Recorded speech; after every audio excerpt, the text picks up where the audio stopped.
श्री कृष्णा श्री कृष्णा श्री कृष्णा श्री कृष्णा। गुरुर्ब्रह्मा गुरुर्विष्णु गुरुर्देवो महेश्वरः गुरु साक्षात् परं ब्रह्म तस्मै श्री गुरवे नमः। तस्मै श्री गुरवे नमः।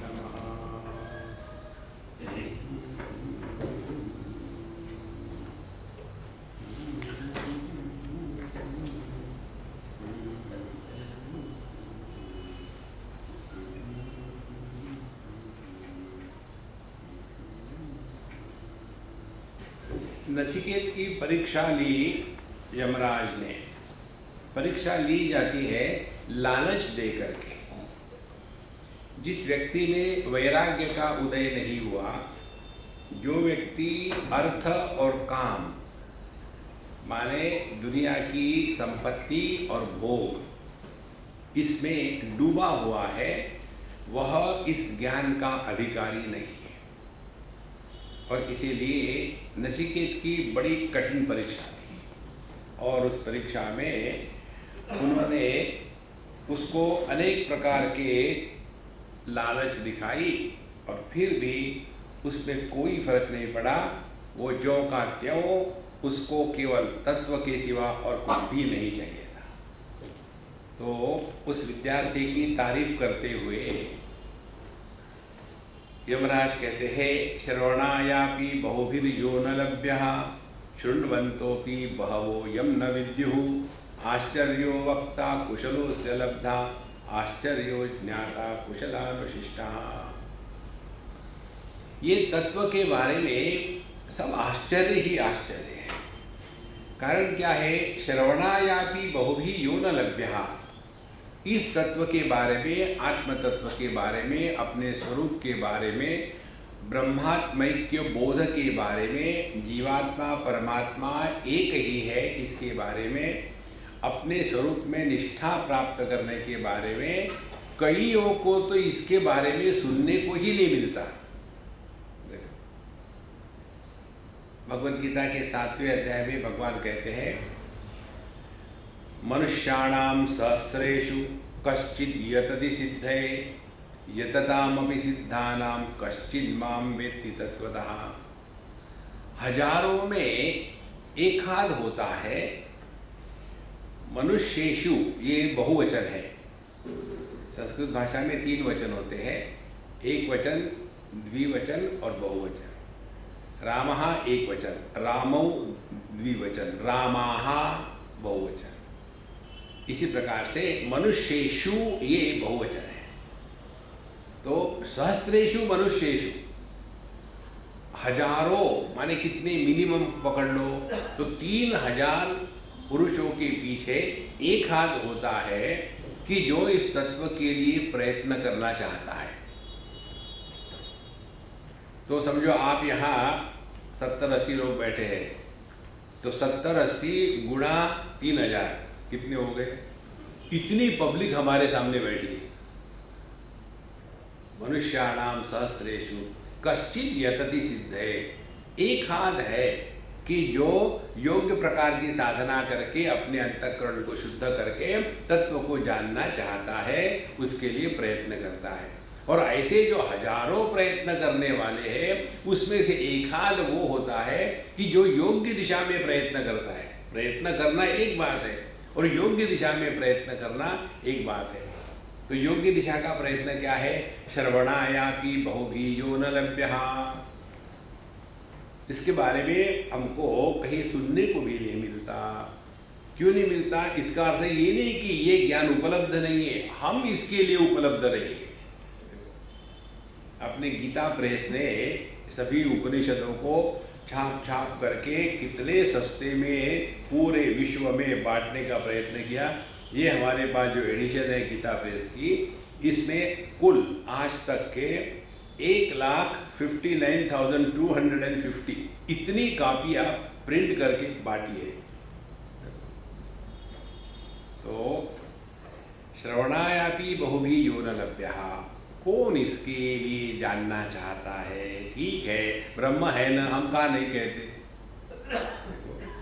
आगे कहते हैं शृण्वन्तः अपि बहवो यं न विद्युः। और ये तत्व कैसा है कि अनेक लोग हैं इसको सुनते हैं लेकिन दिमाग में कुछ घुसता ही नहीं। तो यदि हमारी समझ गड़बड़ है, हमको समझ में नहीं आता, तो उसका एक ही कारण है, अभी हम अधिकारी नहीं हैं। तो पहले अपने अधिकार को जागृत करें, और अधिकार की जागृति होती है अंतःकरण में वैराग्य के उत्पत्ति से। आगे कहते हैं आश्चर्यो वक्ता कुशलोस्य लब्धा। और ये तो बड़ा आश्चर्य है कि हमारे जीवन में कुशल वक्ता आ जाए। दो प्रकार के वक्ता होते हैं हमारे बिहार में, यूपी में व को ब कहते हैं। देखो, तो वक्ता का क्या हो गया? वक्ता। तो वक्ता है कि वक्ता है?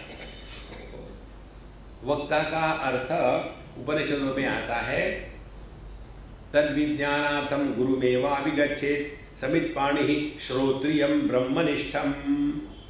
श्रोत्रियम ब्रह्मनिष्ठम गुरुम एव अभिगच्छेत्। उस तत्व को जानने के लिए श्रोत्रिय माने जिसने शास्त्रों का अध्ययन परंपरा के अनुसार योग्य प्रकार से किया है, और ब्रह्मनिष्ठ और उस ज्ञान को जिसने पचाया है और अपने जीवन में जो ज्ञान जीता है वो ब्रह्मनिष्ठ है। तो ऐसा जो वक्ता है इसका भी मिलना बड़ा कठिन है। जैसे तुलसीदास जी कहते हैं कलियुग में ऐसे गुरु हो गए कि जो शिष्य के पर्स पर ध्यान देते हैं, शिष्य का धन हरण करते हैं, अज्ञान नहीं हरण करते। और शिष्य भी ऐसे हो गए कि जो गुरु से अपना उल्लू सीधा कर लेते हैं। देखो, तो आश्चर्यो वक्ता कुशलोस्य लब्धा। और उसमें भी ज्यादा आश्चर्य है आश्चर्यो ज्ञाता कुशलानुशिष्टः। ये बड़ा आश्चर्य है कि किसी के ये समझ में आ जाए।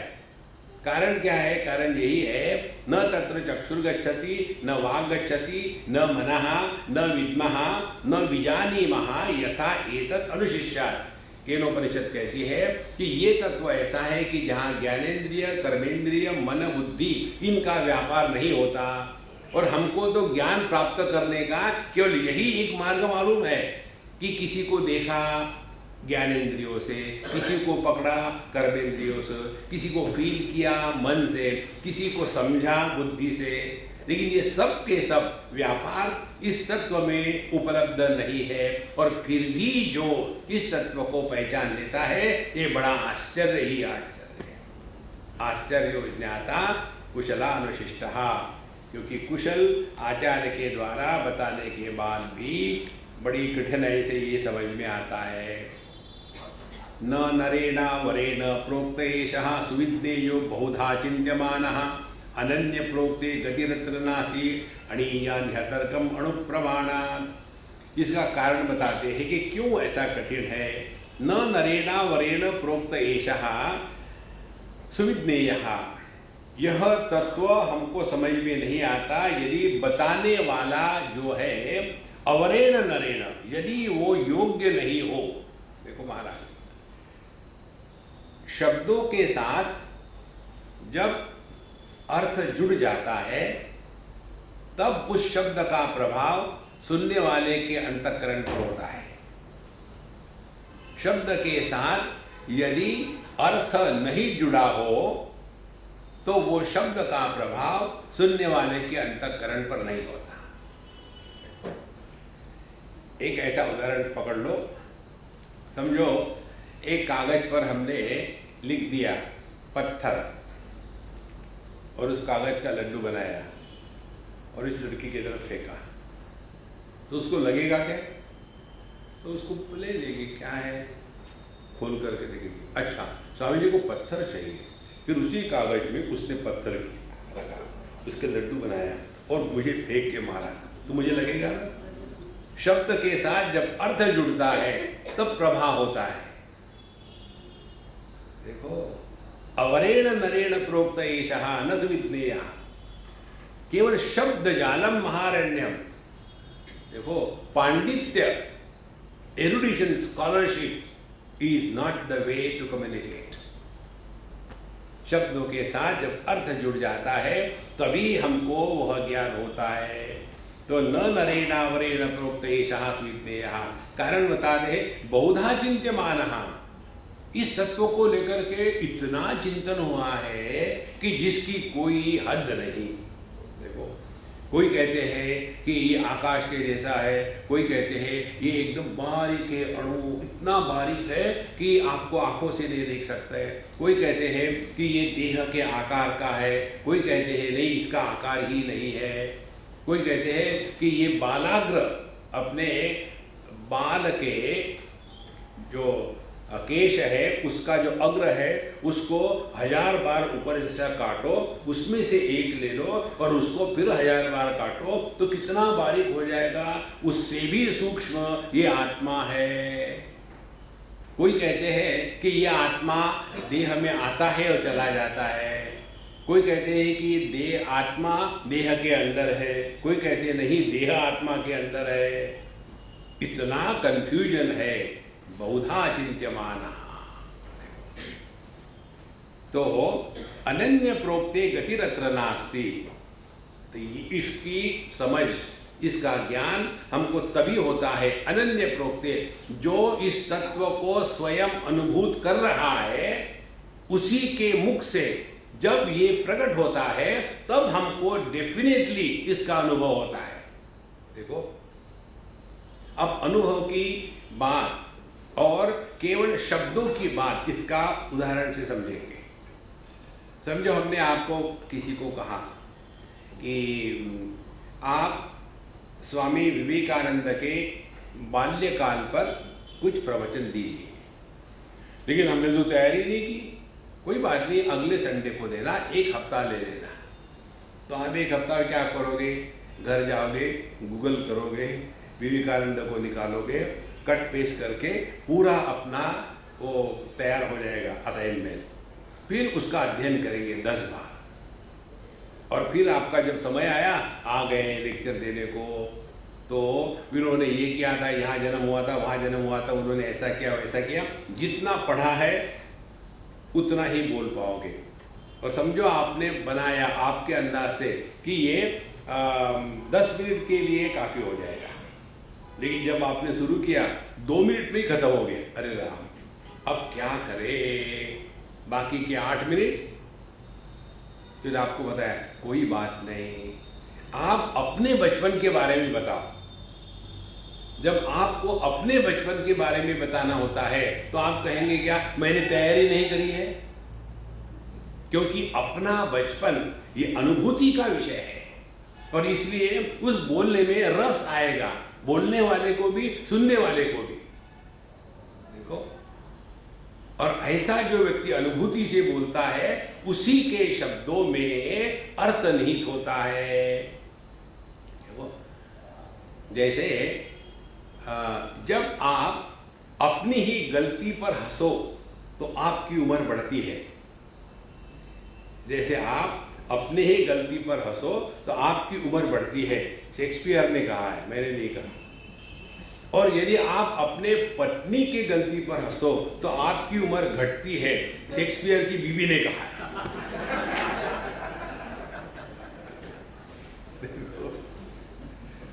इस समय जो आपका अनुभव है ना आनंद का, वो है परमात्मा। अब मुझे बताओ इसको आप कैसे बताओगे? दिस एक्सपीरियंस ऑफ यूअर्स, एक क्षण के लिए, यतो वाचो निवर्तन्ते अप्राप्य मनसा सह, जहां से वाणी वापस आ जाती है, जो मन का विषय नहीं है। अनन्य प्रोक्ते गतिरत्र नास्ति। इसीलिए जब तक के इस तत्व का अनुभव न हो तब तक के इसके बारे में बोलो तो केवल एक शब्द का भांडार ही खुल जाता है, अर्थहीन। और जब शब्द अर्थहीन होते हैं तब उसको कोलाहल कहते हैं। देखो, जैसे आपके साथ मैं भी बात कर रहा हूं और बात करते करते बीच में ही कह दिया और उसके बाद आप क्या कहोगे? स्वामी जी को सडनली क्या हो गया, बीच में बुलबुल क्या कर दिया? क्यों? कि इसका कोई अर्थ नहीं है। इसी प्रकार से अहम ब्रह्मास्मि, अहम ब्रह्मास्मि, अहम का अर्थ मालूम नहीं, ब्रह्म का अर्थ मालूम नहीं, अस्मि का अर्थ मालूम नहीं, तो जैसे बुलबुल है वैसे ही अहम ब्रह्मास्मि है, अर्थ मालूम ही नहीं है। ओम नमो भगवते वासुदेवाय, ओम भी मालूम नहीं, भगवान भी मालूम नहीं, वासुदेव भी मालूम नहीं, नमः भी मालूम नहीं। इसीलिए अनन्य प्रोक्ते गतिरत्र नास्ति अणीयान यतर्क्यम अणुप्रमाणात्, इसका कारण बताते हैं। अणीयान ये अत्यंत सूक्ष्म है, और यतर्कम यह तर्क से परे है। देखो, हमारे और परमात्मा के बीच में जो पर्दा है, जो मीराबाई कहती थी, घूंघट के पट खोल तो ही पिया मिलेंगे, ये जो पर्दा है ना, ये पर्दा है कार्य कारण के चिंतन का। परमात्मा कार्य कारण के परे है, इसीलिए जब तक के हमारे बुद्धि में कार्य कारण का वायरस घुसा हुआ है, तब तक के तत्व का ज्ञान नहीं होगा। तो फिर ये ऐसा क्यों है? ये ऐसे ही चलते रहो बस, नहीं तो फंस जाएंगे इस दुनिया में। देखो, मनुष्य को भगवान किस प्रकार से पनिशमेंट देता है, एक बच्चे ने मुझे पूछा, क्योंकि मेरी मम्मी कहती थी तुम ऐसे कहोगे तो भगवान तुमको पनिशमेंट देंगे। तो मैं जानना चाहता हूं कि भगवान कैसे पनिशमेंट देंगे। तो हमने कहा देखो, भगवान को जब पनिशमेंट देनी होती है ना, तो तुमने कभी दही वड़ा खाया है क्या? बोले रोज खाता हूँ, मुझे बड़ा फेवरेट है मेरा। दही वड़ा कैसा होता है? एक दोना, दोने में दही वड़ा डाला, उसके ऊपर दही डाला, लाल मिर्च, काली मिर्च और नमक, ये सब डाल करके ऊपर से अपना ऑर्गेनिक सॉल्ट डाल दिया, और फिर एक टुकड़ा दे करके लकड़ी का खाने को दे दिया। ये हो गया दही वड़ा। इसी प्रकार से भगवान जब हमको परेशान करना चाहते हैं, पनिशमेंट देना चाहते हैं, तो जो दोना है वो है अपनी खोपड़ी। खोपड़ी में अपना जो ब्रेन है वो दही वड़े जैसा है। आपको यदि विश्वास नहीं है तो खोल के देख लो, देखो, मान लो। देखो, तो जो दोना है वो खोपड़ी है, उसमें जो ब्रेन है वो है दही वड़ा, और उसके ऊपर में जो छिड़कते हैं ना लाल मिर्च, काली मिर्च, वो है बुद्धि। और उसके बाद आदमी इंटेलिजेंटली मिजरेबल होता है। देखो, there are two types of people, intelligent people and intellectuals. Intellectuals are intelligently miserable and intelligent people are never miserable. देखो, अनन्य प्रोक्ते गतिरित्र नास्ति अणीयान ह्यतर्क्यम अणुप्रमाणात्, ये सभी प्रमाणों से ही परे है। ये अत्यंत सूक्ष्म होने के कारण इसके बारे में जानना बड़ा कठिन है। नैषा तर्केण मतिरापनेया प्रोक्तान्येनैव सुज्ञानाय प्रेष्ठ याम त्वम आपः सत्यधृतिर्बतासि त्वादृग्नो भूयान् नचिकेत पृष्टा। एषा मति तर्केण न आपनेया, यह जो बुद्धि है, जिस बुद्धि के द्वारा हम परमात्मा के तत्व को ग्रहण कर सकते हैं, यह बुद्धि तर्क के द्वारा प्राप्त नहीं होती।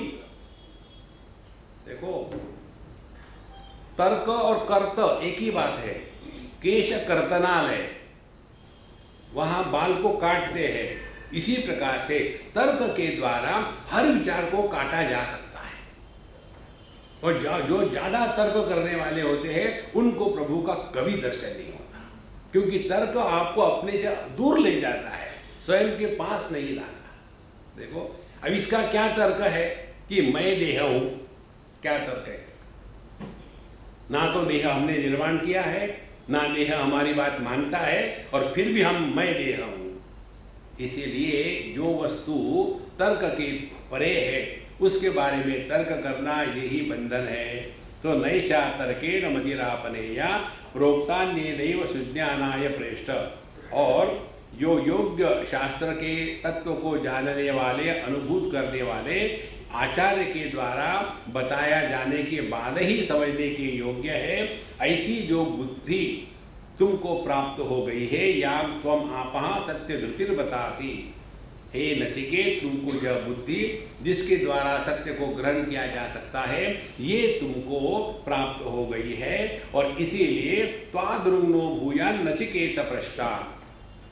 अब यमराज बताते हैं, हमको यदि जीवन में कुछ चाहिए तो तुम्हारे जैसा एक लायक डिसाइपल, ये बहुत महत्व की बात है। हमारे धर्म में आचार्य होते हैं, माने टीचर, प्रीचर नहीं होते। There is a difference between teacher and preacher. Preacher need not practise, teacher must have that knowledge. संगीत के टीचर होते हैं, संगीत के प्रीचर नहीं होते। देखो, तो ये जो शास्त्रों का चिंतन करने वाले हैं, वो प्रीचर है कि टीचर है? क्या उन्होंने अपने जीवन में इसको उतारा है कि केवल पब्लिक को बताने के लिए है? तो लेक्चर देते समय तो बाबा जी ब्रह्म है, लेक्चर के बाद भ्रम है। लेक्चर देते समय वैराग्य की पराकाष्ठा है, लेक्चर होने के बाद पैसों की पराकाष्ठा है। देखो संतो, इसीलिए यहाँ स्पष्ट कहते हैं कि यत्वाम आप सत्य धृतिर बतासी त्वादृङ्नो भूयान् नचिकेत पृष्टा। तुम में जितने भी गुण आवश्यक है इस तत्व को जानने के लिए, वो सब का सब अधिकार तुम में है। और तुम्हारे जैसा एक आध भी हमको शिष्य मिल जाए तो हमारा जीवन सफल हो जाता है। देखो महाराज, ये बात यहाँ की जो है, हम आपको एक अपना अनुभव बताते हैं। एक बड़े अच्छे महात्मा थे, गृहस्थ थे गुजरात में, और एक हमारे मित्र, उन्होंने कहा कि स्वामी जी, आपने एक बार मुझे कहा था कि आपको श्री विद्या की दीक्षा लेनी है। तो एक बड़े महात्मा है, बुढ़ाऊ है, गुजराती है, कोई तो भी 97-98 की थी उनकी उम्र। तो आप उनके पास चलो, और उनका कोई भरोसा नहीं वो किसी को देंगे या नहीं देंगे।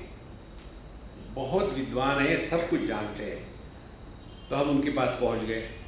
पहुंचने के बाद उनसे बात वगैरह हो गई। उन्होंने कहा कि आप इस तारीख को आ जाना। तो फिर हम उस तारीख को गए।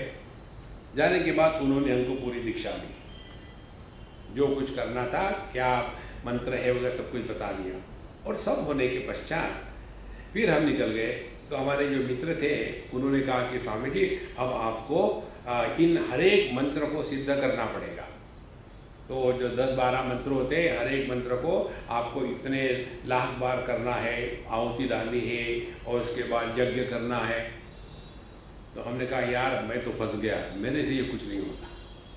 नहीं, ये तो करना ही पड़ेगा आपको, अब आपने दीक्षा ली। हमने कहा मैं तुम्हारे कहने से थोड़ी कहूँगा, मैं डायरेक्टली बाबा जी से पूछूंगा। तो मैंने उनको पूछा कि बापू, बापू कहते हैं उनको गुजराती होने के कारण, जैसे महात्मा गांधी को बापू कहते हैं ना गुजराती में, बापू कहते बड़ों। तो मैंने बोला बापू ये बताइए मुझे अब क्या क्या करना पड़ेगा। तो उन्होंने बताया आपको कुछ नहीं करना है। तो हमने कहा, इन्होंने मुझे कहा, बोले इनको कहने दो, मैंने उनको बताया था, आपको नहीं बताया, आपको कुछ नहीं करना है। तो मैं इतना खुश हो गया, झंझट खत्म। फिर उन्होंने बताया कि आपको दीक्षा मैं दे पाया, ये मेरे जीवन का सार्थक हो गया। देखो महाराज, बोले जो कार्य आप कर रहे यज्ञ का, भगवद गीता के 4थे अध्याय में आता है, श्रेयान द्रव्यमयात् यज्ञात् ज्ञान यज्ञ परंतप सर्वं कर्माखिलम पार्थ ज्ञाने परिसमाप्यते। तुम जो ज्ञान यज्ञ कर रहे हो पूरे जीवन भर, यही आपकी सर्वश्रेष्ठ बात है, और आपको बाकी कुछ करने की जरूरत नहीं। इतना ही नहीं, मैं अपने आप को ब्लेस समझता हूं कि आप आए और ये दीक्षा ली। बाकी के लोग दीक्षा लेते हैं, फिर उससे पैसे कमाना शुरू हो जाता है। देखो महाराज, तो जब उन्होंने मुझे ऐसा कहा तब मुझे ये मंत्र याद आया था कि एक हाथ ऐसा कोई मिले कि जो निरपेक्ष भाव से तत्व चिंतन में लग करके इसको फ्री में बांटे, दुनिया में किसी से लेना नहीं देना नहीं। इसलिए त्वादरुग्नो पृष्ठा भूजा नचिकेतः, और उसके पास कहते हैं कि मुझे मालूम था कि ये जो मैं कर रहा हूँ कि यज्ञ के द्वारा यम पद की प्राप्ति हो जाए, मैंने किया, लेकिन उस समय मैं अपने इस मोह को, इस टेम्पटेशन को रोक नहीं सका और इसीलिए इस यम पद पर आके बैठा हूँ। लेकिन तुमको सब कुछ मिलने के बाद भी तुम इन सब को धृत्या धीरो नचिकेतुत्तराक्षी, तुमने ये सब कुछ त्याग दिया है। कामस्याप्तिम जगतः प्रतिष्ठां क्रतुः अनंत्यम अभयस्य पारम स्तोम महत् उरुगायम प्रतिष्ठां दृष्ट्वा धृत्या धीरो नचिकेतुत्तराक्षी। हे नचिकेत, तुम अत्यंत बुद्धिमान हो। भोगों की अवधि, जगत की प्रतिष्ठा, यज्ञ फल के अनंत तत्व की प्राप्ति, अभय की मर्यादा और अनेक प्रकार की विस्तीर्ण गति को प्राप्त होने के बाद भी तुमने उसको धैर्य पूर्वक त्याग दिया। देखो, जो व्यक्ति इस प्रकार से सहजता से त्याग देता है वही जीवन में सुखी है। ये ऐसे समझो, हम मीठा नहीं खाते, हम चावल नहीं खाते, हम चपाती नहीं खाते, तो लोग प्रश्न पूछते क्यों, तो हम हर बार नई नई ब्लफ मारते हैं। लेकिन सिद्धांत क्या है? सिद्धांत ये है, जब आपको डायबिटीज हो गया और डॉक्टर ने कह दिया 1 चम्मच चीनी चाय में डाल दो और उधर फोन कर देना कि मैं आ रहा हूं मृत्यु के घाट पर, कि जरा तैयार करके रखना, मैं चाय पी के आ रहा हूं, इतना बुरा हाल है जी। हाँ जी, अच्छा अब मैं चीनी नहीं खाऊंगा, लेकिन उसका ऑप्शन जो मिलता है शुगर फ्री स्वीटनेस, देखो कितने गुलाम है। फिर आदमी मिठाई छोड़ेगा और दुखी होगा। और यदि आपने स्वयं होकर के किसी का भी त्याग दिया है तो वो अत्यंत खुशी की बात होती है। इसको एक बार पकड़ लो आप, भोग में जितना आनंद है उससे करोड़ों गुना आनंद त्याग में है। ये बात हमने एक बुढ़ाओ से सीखी। एक बार हम किसी के यहां गए, जैसे गए तो बिल्कुल बच्चे के जैसे आए, स्वामी जी गुड न्यूज। तो हमने कहा कि बाबूजी अब बुढ़ापे में शादी करें क्या, गुड न्यूज बता रहे हो? काहे की गुड न्यूज है? बोले स्वामी जी हम बताया आपको, हमने सिगरेट पीना छोड़ दिया। देखो, जो आदमी 30, 40, 50 साल तक धूम्रपानम शतगोदानम एक एक कश गंगा स्नानम इस मंत्र का पाठ कर रहा था, उसने 40-50 साल सिगरेट फूकने के बाद जब सिगरेट पीना बंद कर दिया, उसको ऐसी खुशी हो गई। अपने अनुभूतियों का विश्लेषण और उससे सीखना, ये है ज्ञान का मार्ग। उसमें मैकेनिकल कुछ नहीं है और ये मार्ग अखंड है, खंडित नहीं है। हर एक अनुभूति अपना गुरु है। जो व्यक्ति अपने अनुभवों से सीखता है वही गुरु के प्रति शरण है। तो उन्होंने जब कहा कि मैंने सिगरेट छोड़ दी, मुझे बड़ी खुशी हो गई। हमने उनको पूछा, बाबूजी सिगरेट पीने से खुशी हुई ये तो मुझे समझ में आता है, छोड़ने से खुशी हो गई ये कैसा है? बोले स्वामी जी आपने कभी पी नहीं, आपको पता नहीं चलेगा। असली खुशी सिगरेट छोड़ने में है, पीने में नहीं है। अब इसको थोड़ा एक्सटेंड करो चिंतन को। गहरी नींद में हम सब लोग खुश होते हैं। कोई भी व्यक्ति ऐसा नहीं कहता कि मैं 8 घंटे सोया था अब बड़ा दुखी हो गया हूं, नहीं। तो 8 घंटे हमको बड़ी खुशी है, तो उस समय गहरी नींद में हम करते क्या है? सबका त्याग कर देते हैं। वहां पति नहीं, पत्नी नहीं, भाई नहीं, बहन नहीं, पिता नहीं, पुत्र नहीं, अमीर नहीं, गरीब नहीं, हिंदू नहीं, मुसलमान नहीं, स्त्री नहीं, पुरुष नहीं, सबका त्याग करते करते करते जिसका त्याग नहीं होता वहां हम पहुंच जाते हैं। यह जो अत्याज्य वस्तु है, अहेय वस्तु है, यही अपना स्वरूप है और यह स्वरूप आनंद स्वरूप है। इसीलिए जब जब हमारे जीवन में आनंद का प्राकट्य होता है तब समझ लेना प्रभु प्रकट हो रहे हैं, और जब जब दुख प्रकट होता है तब समझ लेना राक्षस प्रकट हो रहा है। देखो संतो, never justify your being miserable. कभी भी इसका समर्थन मत करना कि मैं दुखी हूं, निकल जाओ इससे। तब जाकर के तत्व की उपलब्धि होने की संभावना है।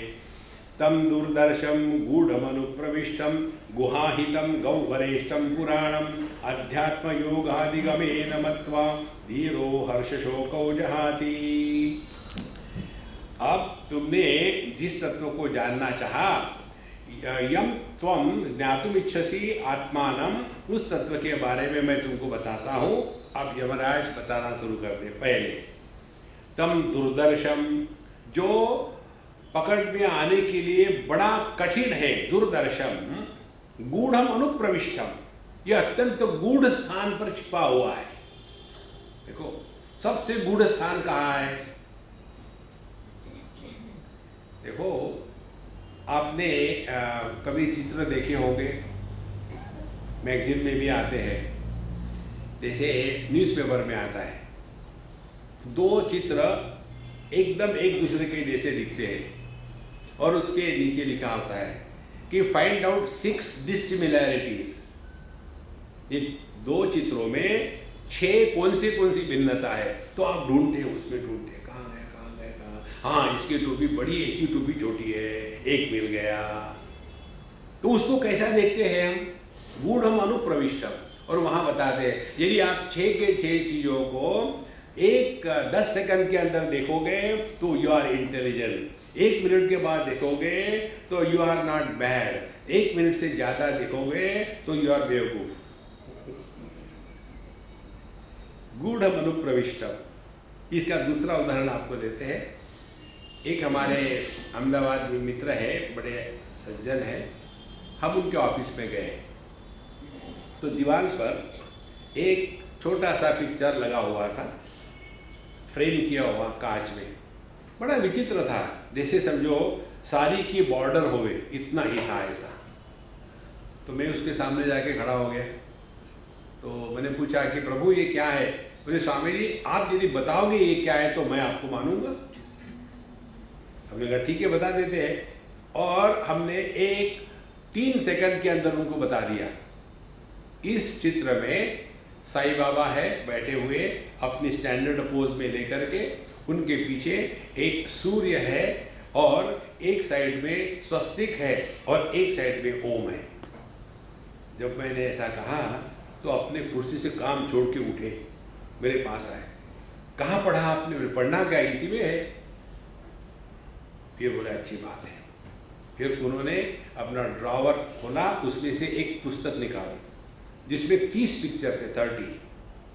फिर हमको कहा यदि इन पिक्चरों को आप मुझे बताओगे तो आपका मैं लोहा मानूंगा। हमने कहा हमारे पास लोहा नहीं, सोना है। बोले बताओ। फिर हमने शुरू कर दिया, हमने कहा लिखना शुरू करो। और एक के बाद फट 30 पिक्चरों को हमने 30 सेकंड में बता दिया, ये है सब कुछ।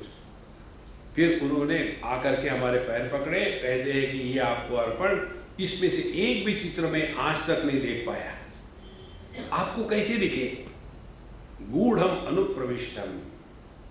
हमने कहा इसकी एक ही टेक्निक है, लुक बट डोंट सी।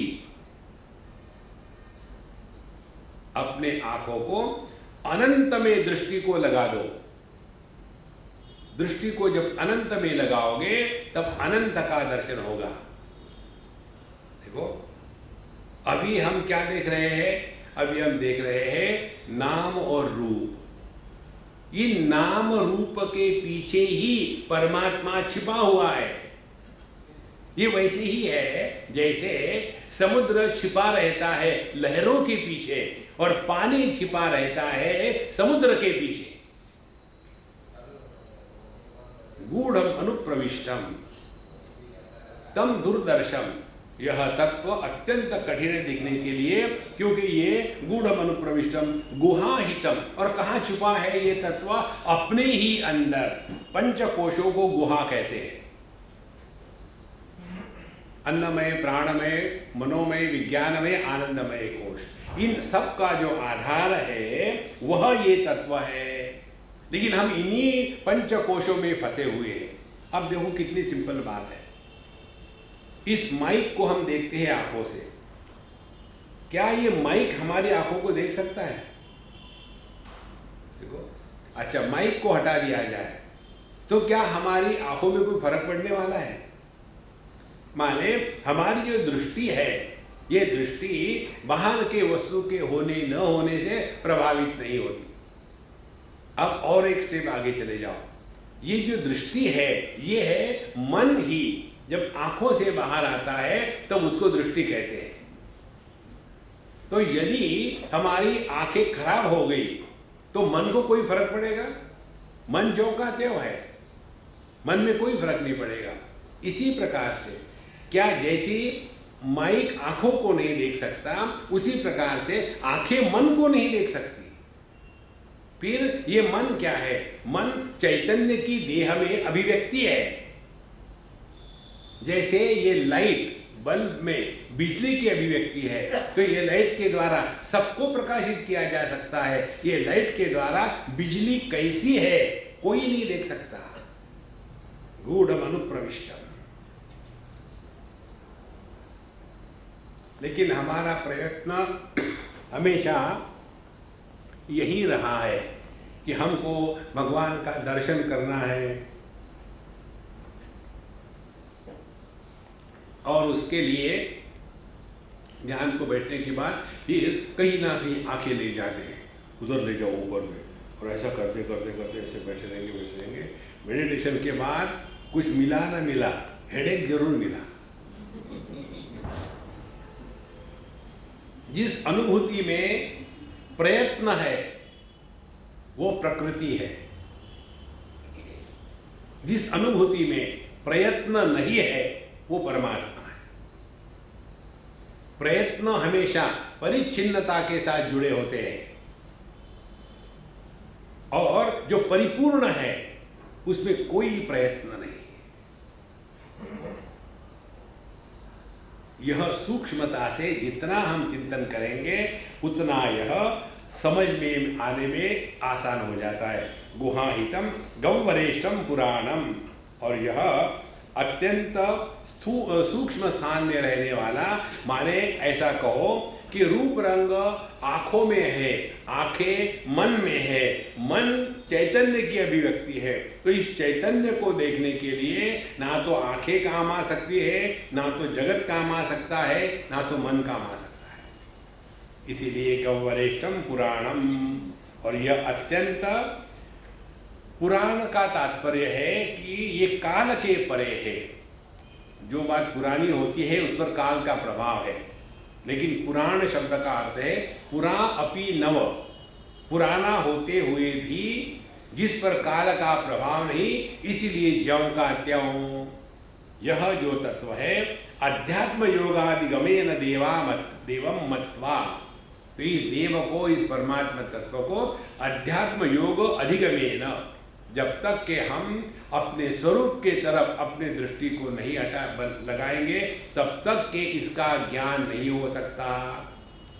देखो,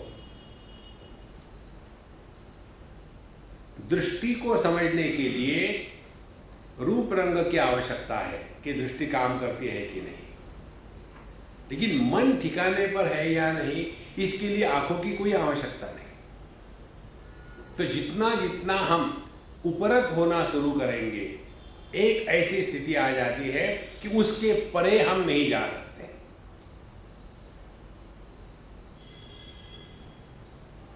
यह अपना स्वरूप है जिसमें ना कुछ ऐड करना है, ना कुछ इसमें से निकालना है।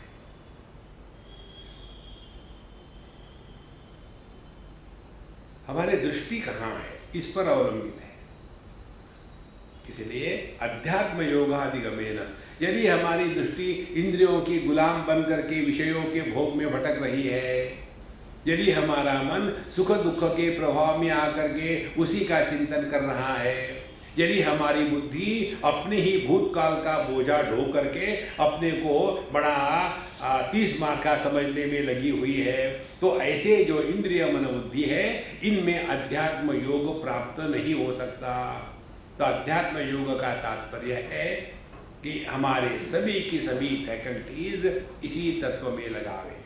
अध्यात्म योगाधिगमेन देवं मत्वा धीरः, और ये कौन कर सकता है? धीर पुरुष। और ऐसा जो धीर पुरुष है, उसका लक्षण क्या है? जिसने इस तत्व को पहचान लिया है, हर्ष शोको जहाती, उसके जीवन में हर्ष और शोक दोनों हमेशा के लिए मिट जाता है।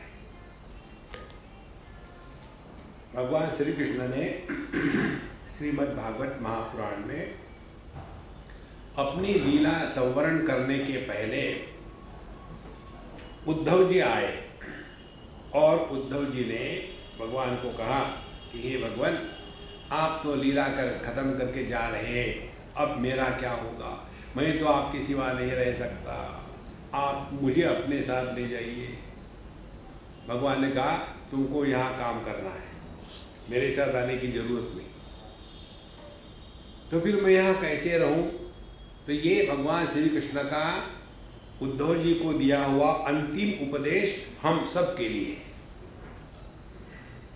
वहां भगवान श्री कृष्ण कहते हैं कि हे उद्धव जी, इस जगत में ऐसे रहो कि किसी की तारीफ मत करो, किसी की निंदा मत करो, किसी को आओ मत कहो, किसी को जाओ मत कहो, किसी को अपना मत कहो, किसी को पराया मत कहो।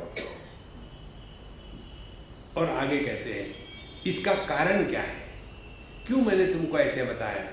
बोले इसलिए आप जिसके बारे में कमेंट करते हैं उसको आपने सत्य के रूप में स्वीकार किया है। जब तक के ये जगत को सत्य के रूप में स्वीकार करेंगे, तब तक के हम जगत में फंसे हैं। कितनी सुंदर बात है। हमने कभी अपनी परछाया पर कमेंट किया है क्या? देखो, एक बार की बात है, हम आपको बताएं, गुजरात की भावनगर की, हमको किसी जगह बुलाया, किसी छोटे से आश्रम में हमारे सत्संग चल रहा था। बोले स्वामी जी हमारे यहाँ जरूर आइए 5 बजे। तो हम पहुँच गए 5 बजे 5 मिनट पहले, जितना हो सके अपनी तरफ से हम टाइम मेंटेन करते हैं। पहुँच गए, वहाँ गए तो 2-4 आश्रम के लोग बैठे हुए ऐसे ही बगल में। तो हमने कहा भाई शुरू कर दे सत्संग। बोले नहीं स्वामी जी अभी लोग तो आए ही नहीं। तो हमने कहा, आपने कहा 5 बजे, 5 तो बज गए। बोले नहीं सत्संग तो 6 बजे से है, हमको आपके साथ बैठना था इसीलिए आपको कहा 5 बजे से है। हमने कहा आप हमको बेवकूफ़ बनाना चाहते, अब आप सुनो। तो हमने कहा भाई ये होंडा गाड़ी किसकी है? मुझे इसमें एक पर्टिकुलर चीज़ देखनी है। किसकी है? कहा जी मेरी है, चाबी लेके चलो। मैंने बाकी लोग बैठो, मैं अभी आता हूँ। खोलो गाड़ी, हम अंदर बैठ गए। हमें गाड़ी चला, कहाँ चला तो सही, हम बाहर चले गए। हमने कहा कहीं भी ले चलो, मंदिरों में, यहाँ 6 बजे ही आएंगे, 5 बजे नहीं आएंगे। और हम चले गए मंदिर में। और मंदिर में जाने के बाद शाम का समय था, सूर्य भगवान हमारे पीछे थे और सामने शिव जी थे और बीच में हम खड़े। तो हमारी परछाया शिवलिंग पर पड़ी। तो हमने कहा हमसे तो हमारी परछाया भाग्यवान है, डायरेक्टली शिव जी को स्पर्श कर सकती है, हम तो बाहर ही खड़े हैं। और फिर दर्शन होने के बाद फिर थोड़ा टाइम पास करना था 6 बजे तक के। फिर हम आंगन में वो जो परिसर था उसमें हम गए और खड़े थे कहीं, उतने में कहीं से कुत्ता आया।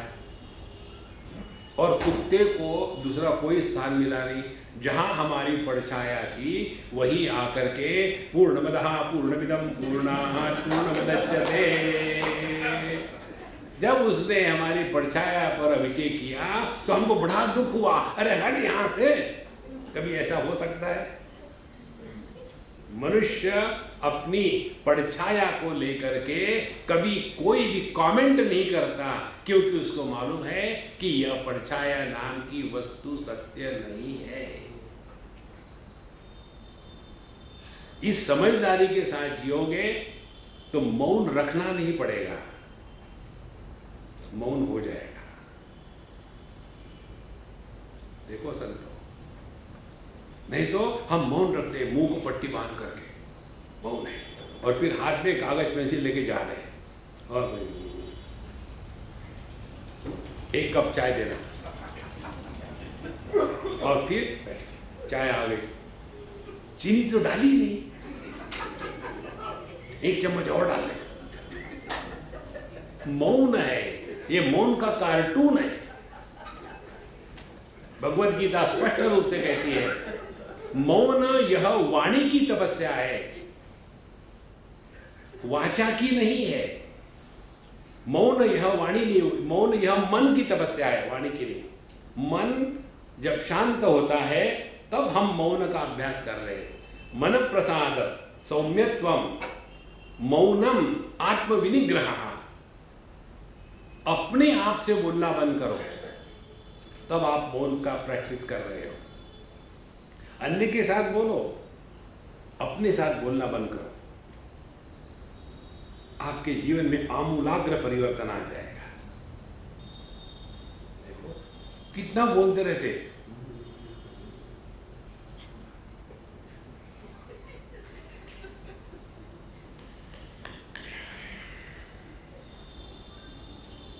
और जब हम अपने ही साथ बोलते हैं और दूसरा आदमी सुनता नहीं तो हम कहते हैं no I am little sentimental. और जब हम अपने ही साथ बोलते हैं दूसरा आदमी सुन लेता है तब उसको मेंटल कहते हैं। तो जैसे सेंटीमीटर का मीटर हो जाता है, इसी प्रकार से सेंटिमेंटल का अल्टीमेटली मेंटल हो जाता है। तो महाराज अपने आप से बोलना बंद करो, बहुत आनंद की बात है। और इसलिए ये भगवान का जो उपदेश है, मत्वा धीरो हर्ष शोको जहादि, हर्ष शोक के परे जाना, माने ना उद्धो का लेना ना माधो का लेना, माँ कुरु यत्नम विग्रह संधौ। भगवान शंकराचार्य कहते हैं शत्रु मित्रे पुत्रे बंधौ माँ कुरु यत्नम विग्रह संधौ। ये जगत में दोस्त दुश्मन दोनों भी निर्माण मत करो, अपने पराये दोनों भी निर्माण मत करो। इस जगत में ऐसे रहो कि यहां से निकल जाना है, तब जा करके देखो आनंद कैसा आता है।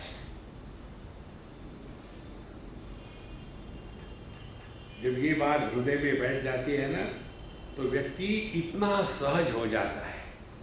हम सबका जीवन एक ही चीज में फंसा हुआ है, और वो ये है कि हम कुछ ना कुछ प्रूव करना चाहते हैं, और ये पता नहीं किसके सामने क्या प्रूव करना चाहते हैं, ये इसी में फंसे हुए हैं।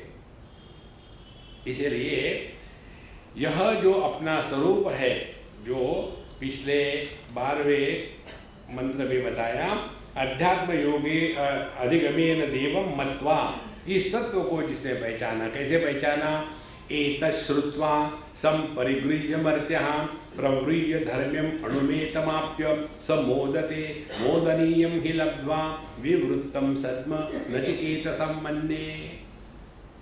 एतत् श्रुत्वा, इस तत्व के बारे में सुनने के पश्चात संपरिगृह्य, उसको अपने जीवन में अनुभव किया, तो ऐसा जो व्यक्ति है धर्म्यम अणुमेतमाप्य, जो अत्यंत सूक्ष्म हमारा स्वरूप है, उसको प्राप्त होने के बाद स मोदते मोदनीयम ही लब्ध्वा, उसके जीवन में अब आनंद के सिवा कुछ भी नहीं है। आनंद का तात्पर्य लाफिंग क्लब का मेंबर नहीं। देखो ये लाफिंग क्लब के मेंबर वाले जो होते हैं ना, सुबह के समय में अच्छे खासे लोग सो रहे हैं, ये किसी पब्लिक प्लेस में जाएंगे सुबह सुबह उठ करके और हा हा हा हा हा हा हा हा कर, जिंदगी में कभी हंसे नहीं, बुढ़ापे में जाकर के इकट्ठा हो जाएंगे राउंड और हा हा करेंगे और इतने जोर से हा हा करेंगे कि बीच में आहुति की जैसे सबके डेंजर आके गिर जाते हैं। हा हा हा कि तेरे कौन से मेरे कौन से। नारायण, उसको आनंद नहीं कहते। आनंद माने living at zero complain level. हमको जगत में किसी के प्रति ना गिला है ना शिकवा है। देखो महाराज, इसको कहते हैं आनंद। यदि हमारे मन में किसी के भी प्रति कोई गिला शिकवा है तो हम दुखी है। और ये गिला शिकवा करने वाले सबसे ज्यादा भगवान की भक्ति करते हैं। भगवान ऐसा है, ये करो वो करो, ऐसा करो वैसा करो, और जितनी लंबी लिस्ट होगी उतना लंबा नमस्कार। इसीलिए इस तत्व को जिसने पहचान लिया है, स मोदते मोदनीयम हे लब्ध्वा। संतो, आनंद निर्मित नहीं होता, सुख निर्मित होता है। देखो, कंफर्ट मिला हम सुखी हो गए, अच्छा खाना मिल गया हम सुखी हो गए, बुरा खाना मिला हम दुखी हो गए, कंफर्ट नहीं मिला हम दुखी हो गए। लेकिन सुख दुख इन दोनों में जो नित्य उपलब्ध है वह आनंद है। और ये जो आनंद है ये सुख दुख के द्वारा प्रभावित नहीं होता। मोदते मोदनीयम ही लब्ध्वा विवृत्तम सद्म नचिकेत संबंधे। और यमराज कहते हैं कि हे नचिकेत, मैंने तो अब समझ लिया कि तुम अब ब्रह्म के द्वार पर पहुंच ही गए हो। तुम्हारे लिए यह ब्रह्म का या इस परमात्मा का दरवाजा खुल चुका है, अब तुम इसमें प्रवेश करने के लायक हो गए हो। अब देखो, यहां नचिकेत की ग्रेटनेस आती है। हमको थोड़ी कोई तारीफ कर दे तो हम खुदकने लग जाते हैं। देखो, हम किसी के घर में थे और उनका एक छोटा सा लड़का, पहला चाइल्ड जो होता है वो बड़ा बिगड़ा हुआ होता है, क्योंकि खामो खाम उसकी तारीफ होती है और काम कुछ करेगा नहीं। तो उसकी माँ ने मुझे कहा कि स्वामी जी, ये जब लोग आ जाते हैं ना ज़्यादा ही जिद्दी बन जाता है, उल्टी सीधी बातें करता है, अब क्या करे समझ में नहीं आता। हमने लोगों को बुलाना बंद कर दो, सिंपल बात है, झंझट करा। बोले नहीं क्या करे। हमने कहा देखो मैं टेक्निक बताता। वो आकर के कुछ अपना ही कर रहा था, हमको बोलने नहीं दे रहा था। तो मैंने उसकी माँ को शुरू कहना, मामा आप कह रही थी आपका लड़का खराब है, लेकिन मुझे तो इसके जैसा लड़का आज तक पूरी दुनिया में कहीं दिखा नहीं। कितना शांत बैठा है, बोल नहीं रहा है, अपने में है। इसी तो कहते कि श्रेष्ठ चाइल्ड ऐसा ही होता है। तुमको विश्वास नहीं तो देखो, समझो अभी हमको पानी चाहिए पीने के लिए, तो उसको बोलने की जरूरत नहीं, वो समझदार लड़का है, वो स्वयं होकर के जाएगा और अपने हाथ से पानी लेके आएगा। तुमको क्या पता है, तुमने अपने लड़के को पहचाना नहीं, वो सब सुन रहा है। फट से उठ के गया अंदर में, पानी लेके आया। तारीफ करने से किसी को भी, किसी भी बेवकूफ से कोई भी काम करवा लो। देखो, जो आदमी जिद्दी होते हैं उनकी तारीफ करो।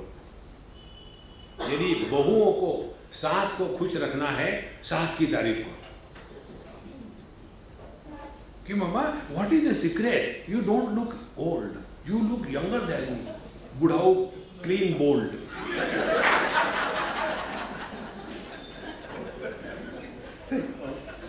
ये टेक्निक है।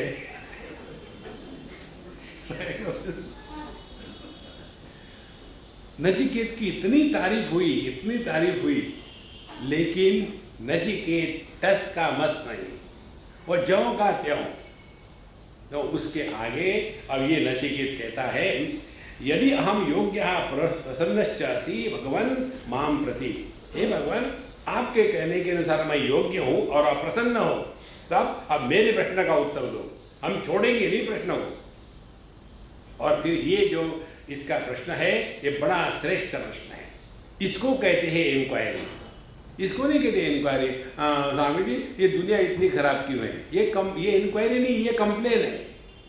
देखो तो यहाँ अन्यत्र धर्मात् अन्यत्र अधर्मात् एक, अन्यत्र अस्मात् कृताकृतात् दो, अन्यत्र भूताच्च भव्याच्च तीन, यत् तत्पश्यसि तद्वद चार। चार बातों के बारे में आप मुझे बताओ। अब मुझे इस चक्कर में मत डालना, धर्म अधर्म, ये करोगे तो पाप लगेगा, ये लगे पुण्य लगेगा। I am not interested in KG1 standard. देखो महाराज, कब तक कि हम जीवन भर में KG में रहेंगे?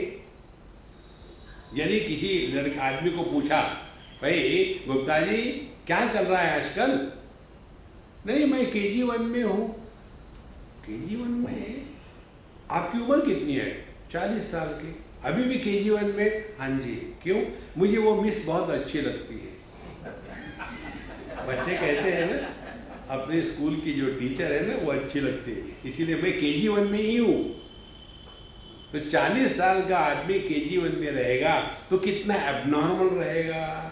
इसी प्रकार से कब तक के हम ये धर्म अधर्म पाप पुण्य, बायां हाथ लगाया दाहिना हाथ लगाया, इधर से गए उधर से गए, कब तक के इस चक्कर में जीवन को बर्बाद करें? कभी तो बड़े हो जाओ। अन्यत्र धर्मात् अन्यत्र अधर्मात्। देखो आगे कहते हैं अन्यत्र अस्मात् कृताकृतात्। कृत अकृत, कृत माने कार्य, अकृत माने कारण, जो कार्य कारण के परे है। देखो कार्य कारण प्रकृति में होता है और कार्य कारण मिथ्या होता है। अब इसका एक उदाहरण समझ लो। ये विचार मांडुक्य उपनिषद में आता है, वैतथ्य प्रकरण में। देखो इस वायर में बिजली है या नहीं कैसे पता चला? जब उसका कार्य प्रकट होगा तब। तो बिजली है कि नहीं पता नहीं, मैं जरा हाथ लगा के देखता हूं। हाथ लगा के देखा और शॉक बैठा, हाँ बिजली है। तो जो वस्तु कार्य से सिद्ध होती है तो इसमें कार्य कारण कौन है? कार्य के कारण कारण की सिद्धि हो गई और कारण के कारण कार्य की सिद्धि हो गई, तो इसमें कार्य कारण कौन है? देखो एक बार एक लड़का और उसके पिताजी डांट रहे थे बच्चे को, तुमको मैंने जन्म दिया इसी दिन के लिए। तो लड़के ने कहा डैडी इनफ इज इनफ, आपने कहा मुझे जन्म दिया। तो डैडी कांपने लग गए, अब ये महाभारत शुरू करने वाले हैं। बोले क्यों?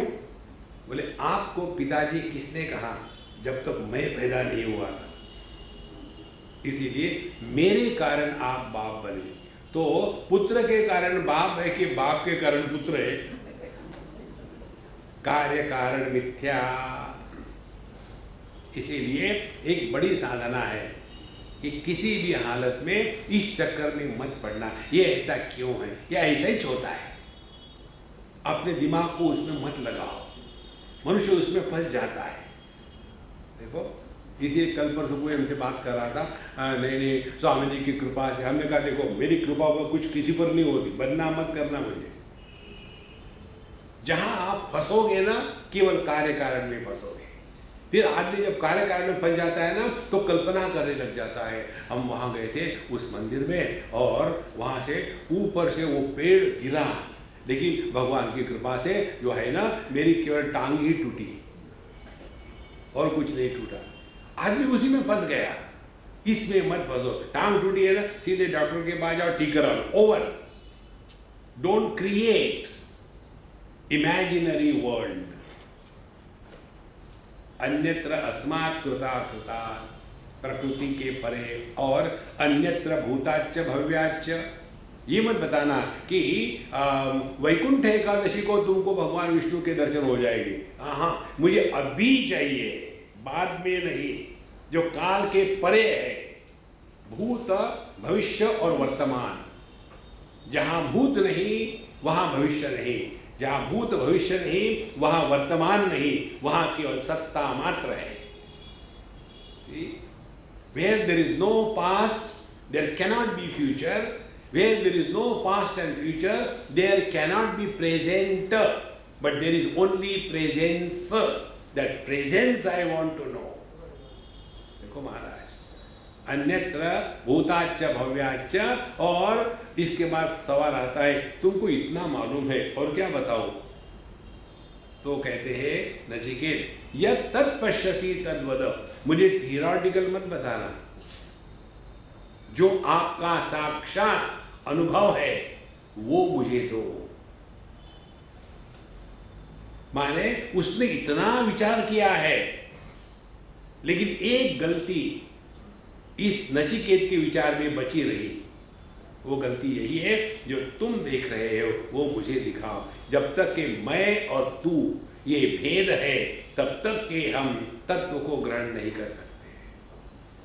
देखो, when there is first person, there will be always second person and third person.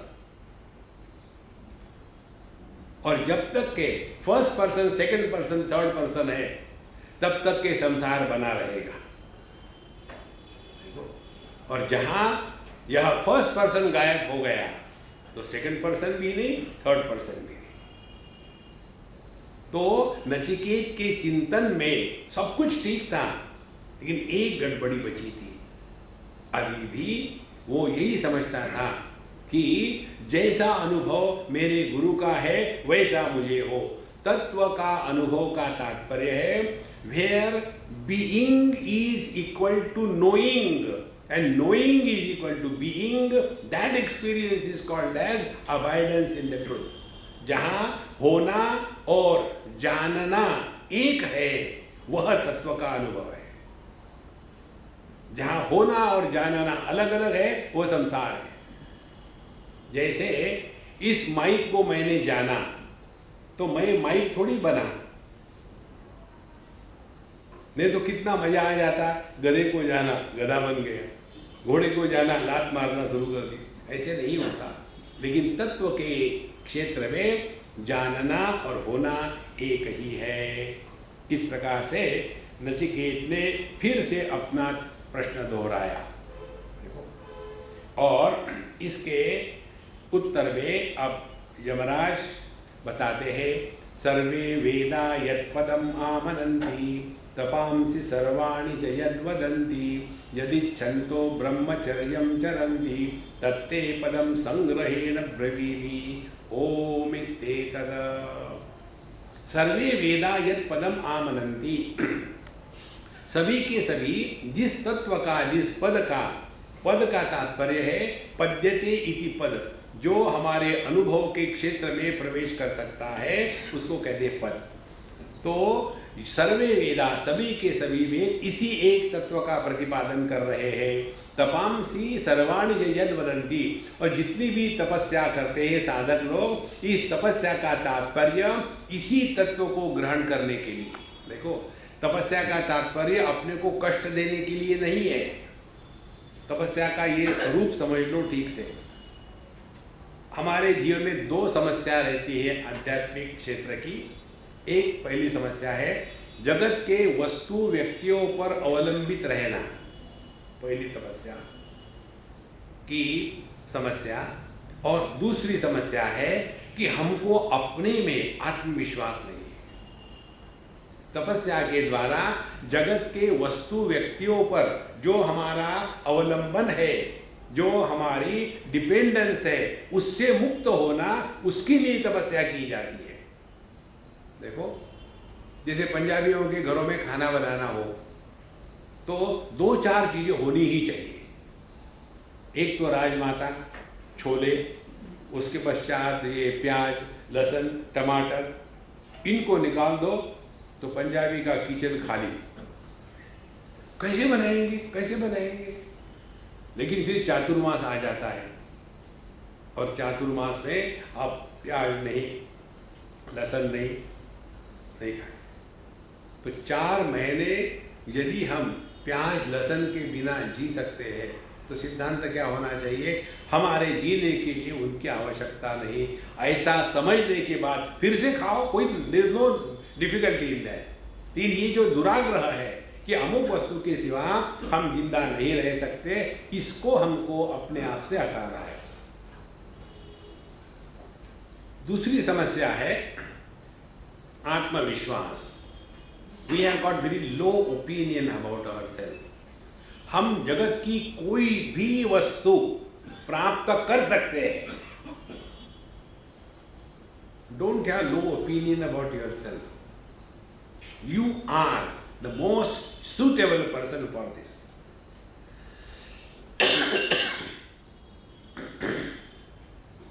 जब तपस्या करते हैं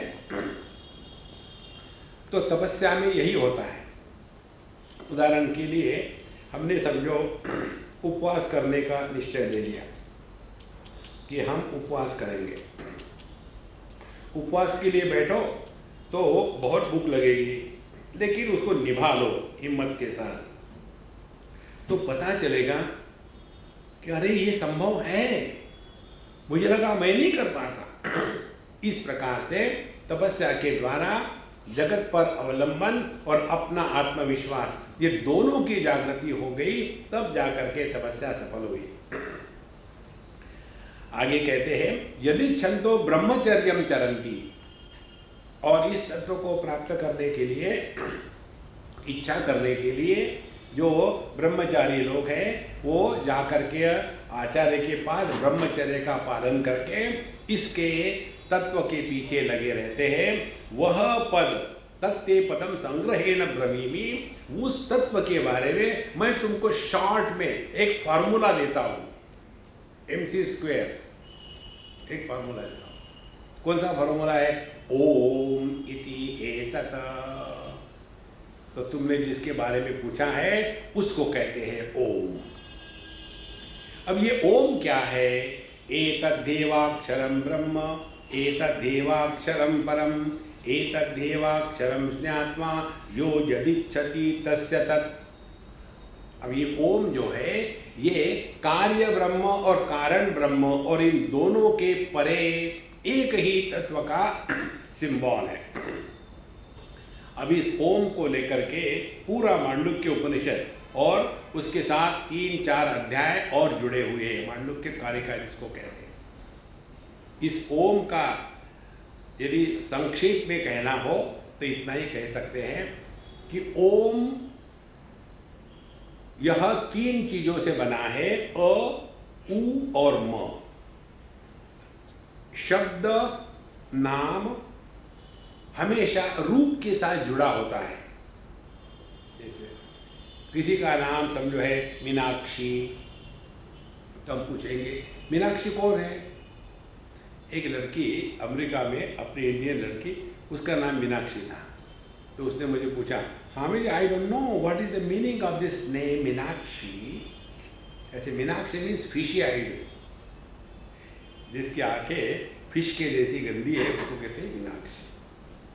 तो नाम और रूप, तो अ उ म 3 बातें।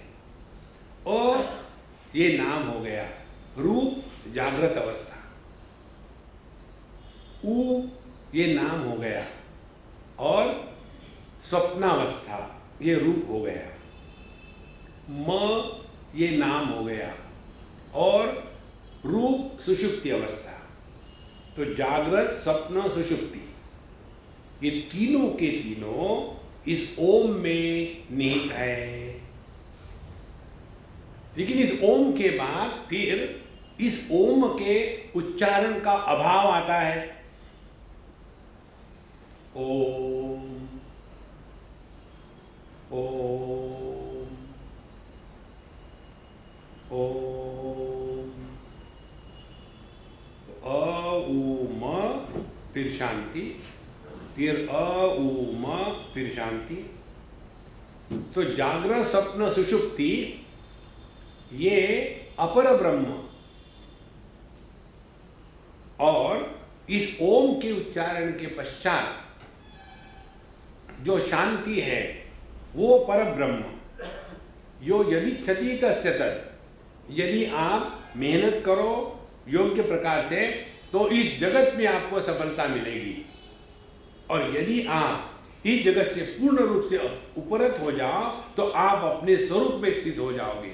इस प्रकार से यह ओम जो है ये इस जगत का और परमात्मा की उपलब्धि का एकमात्र साधन है। तो एतदेवाक्षरम ज्ञात्वा यो यदिच्छति तस्य तत्, जो जो चाहता है उसको वो प्राप्त हो जाता है। अब इस ओम की और महिमा गाते हैं।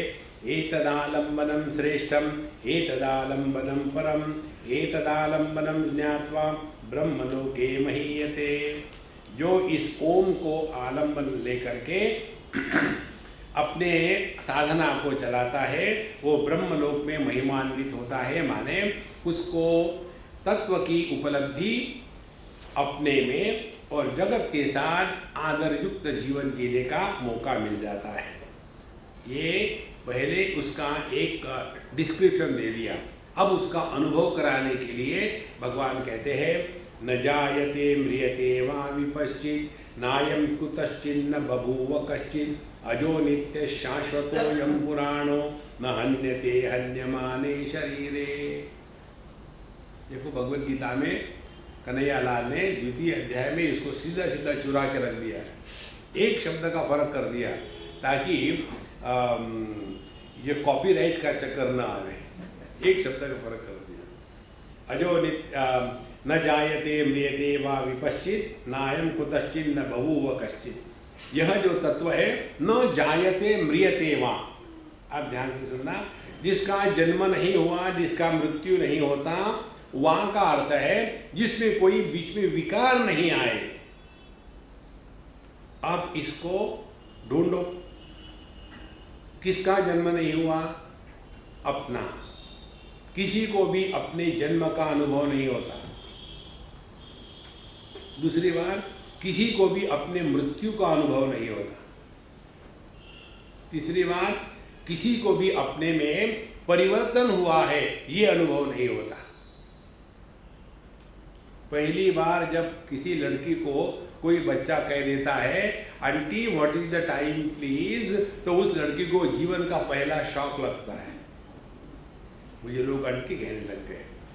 उसी प्रकार से थोड़ी उम्र बड़ी होने के बाद पहले बार छोटे बच्चे ने कह दिया दादाजी आइए, तो दादाजी को दूसरा झटका बैठता है, अब मुझे बुढ़ाऊ कहने लग गए लोग, क्योंकि किसी को भी अपनी उम्र बड़ी है ये अनुभव आ ही नहीं सकता।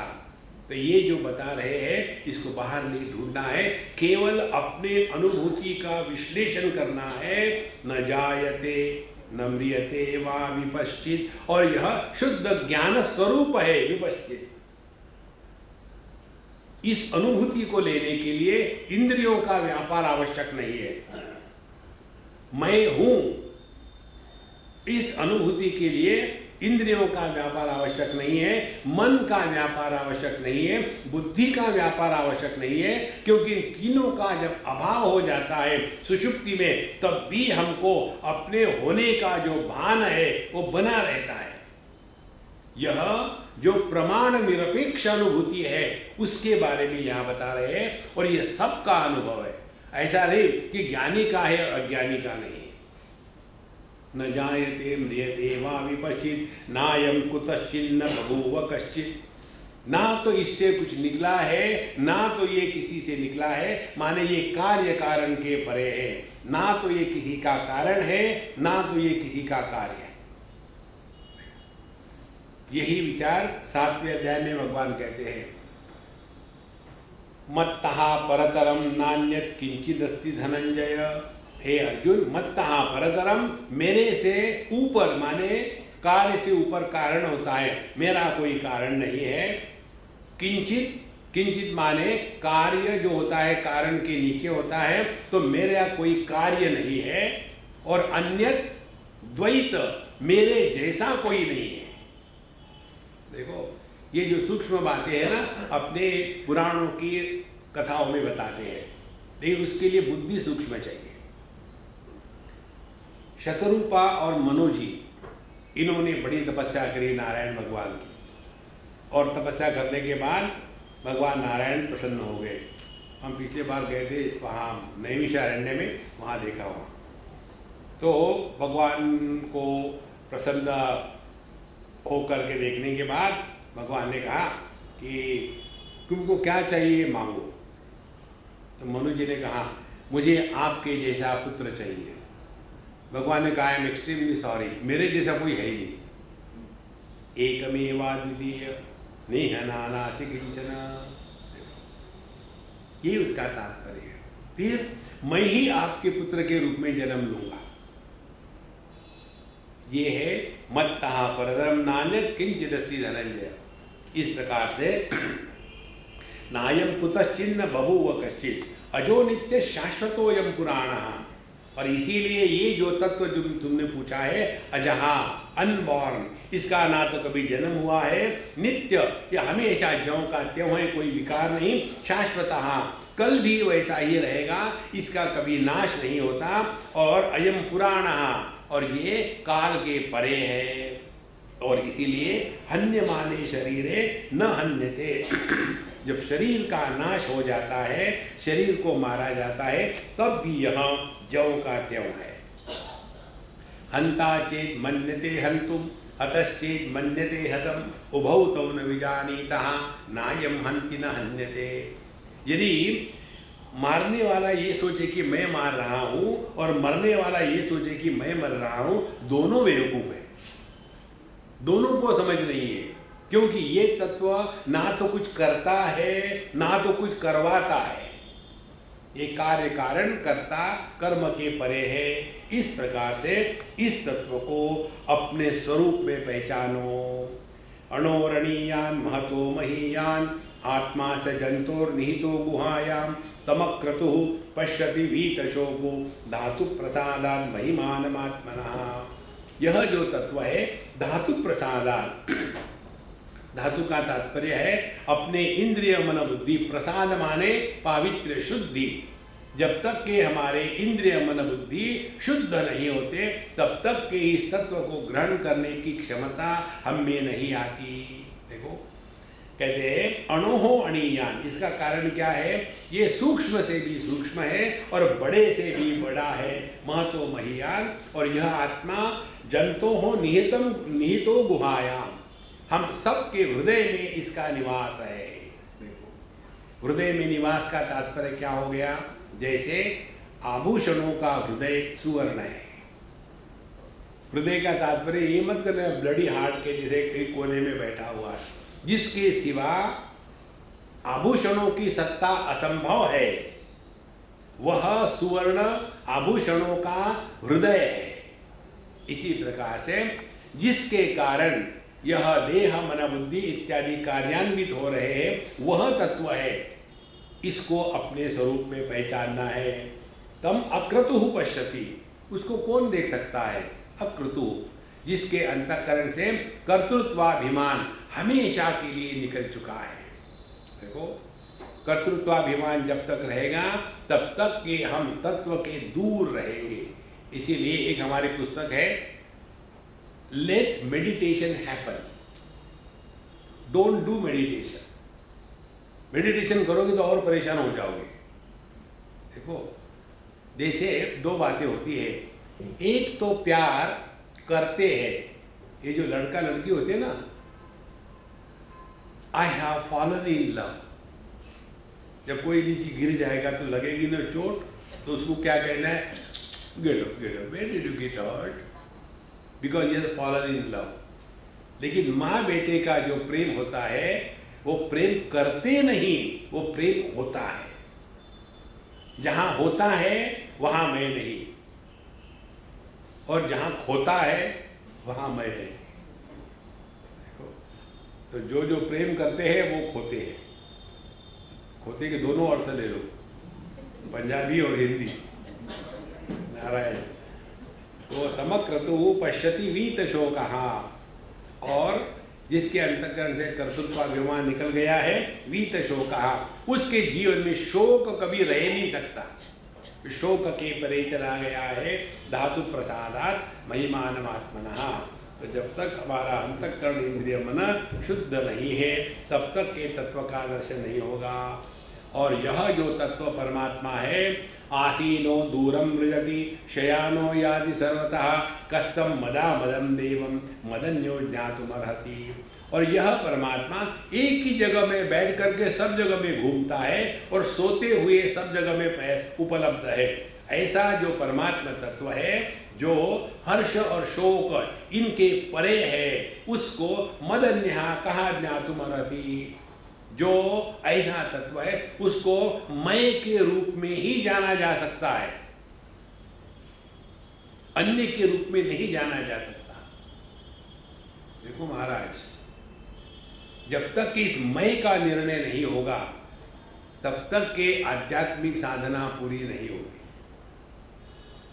इसीलिए मदन्यः, मुझसे भिन्न माने अपने से अन्य के रूप में इस तत्व को नहीं पहचाना जा सकता। कैसे? जैसे कहते हैं आसीनो दूरम व्रजति, एक ही जगह बैठ करके दूर चला जाता है। जैसे हम गाड़ी में बैठे घर में और यहाँ तक पहुँच गए, तो गाड़ी की गति जो है वो हम पर अध्यारोपित हो गई। इसी प्रकार से जो उपाधियों की गति है वो इस तत्व पर अध्यारोपित हो जाती है और यह कहा जाता है कि मैं यहाँ से वहाँ गया। इसी प्रकार से शयानो याति सर्वतः, सो करके दुनिया में हम भटकते हैं, उसी प्रकार से यह तत्व सब जगह उपलब्ध है। अशरीरम शरीरेषु अनवस्थेषु वस्थितम महांतम विभुमात्मानं मत्वा धीरो न शोचति। अब यह विचार अत्यंत सूक्ष्म है, आप लोग सोने के पहले मैं बंद कर दूँ। ओम पूर्णमदः पूर्णमिदं पूर्णात् पूर्णमुदच्यते पूर्णस्य पूर्णमादाय पूर्णमेवावशिष्यते। ओम शांति शांति शांति। हरि ओम। श्री गुरुभ्यो नमः।